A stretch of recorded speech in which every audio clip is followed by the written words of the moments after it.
కీలకమైనటువంటి పరిణామం ఏంటంటే, షర్మిల ఒక పక్కన అన్న మీద పోరాడుతూ ఉంటే, కరెక్ట్‌గా షర్మిలకు వ్యతిరేకంగా కడప జిల్లాలో పోరాటం అన్నటువంటిది సంచలనం సృష్టించింది. అందులో కడప జిల్లాలో ఎవరయ్యా అంటే, కృష్ణా ఈ విజయవాడ ఆవిడ అమరావతికి సంబంధించినటువంటి కార్యక్రమాలలో ఏది జేఏసీ ఉద్యమాల్లో కీలక పాత్ర పోషించినటువంటి శుంకర పద్మశ్రీ. వాస్తవంగా షర్మిల తెలుగుదేశానికి అనుకూలం, ఈమె కూడా తెలుగుదేశానికి అనుకూలమైన కాంగ్రెస్ నాయకురాలే.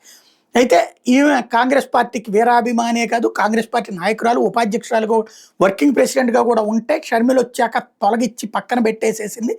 అధిష్టానానికి చెప్పినా కూడా వాస్తవంగా రాహుల్ గాంధీ వీళ్ళందరితో కూడా సన్నిహితంగా ఉంటుంది.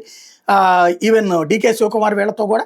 అయితే వాళ్ళందరి అండదండ ఉన్నా సరే షర్మిలని దాటి ఈమెకి పదవి ఇవ్వలేదు. అదే సందర్భంలో మారుస్తామన్నటువంటిది మార్పులు జరగలేదు. అయితే ఇప్పుడు షర్మిల మీదన కామెంట్స్ ఈ మధ్యన సీరియస్‌గా చేసుకొస్తూ ఉన్నారు వివిధ సోషల్ మీడియా ప్లాట్‌ఫామ్‌లో. తాజాగా జరిగినటువంటి ప్రక్రియ ఏంటంటే, కడప జిల్లాకి వెళ్ళి మరి ఈవిడ ఆందోళనకి దిగడం అన్నటువంటిది, ఏది రెబల్స్ కార్యక్రమం ఒకటి పెట్టడం అన్నటువంటిది సంచలనం సృష్టించింది.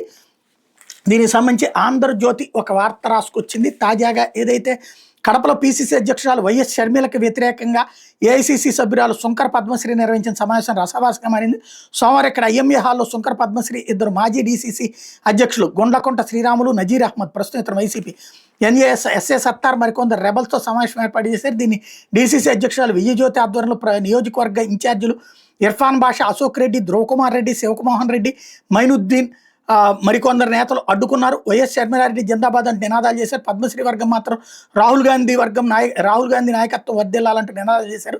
దీంతో ఉద్రిక్తత పెరిగి రెండు వర్గాల మధ్య తోపులాటకు దారితీసింది. ఒక దశలో చొక్కాలు పట్టుకుని కొట్టుకునేందుకు కూడా సిద్ధమయ్యారు.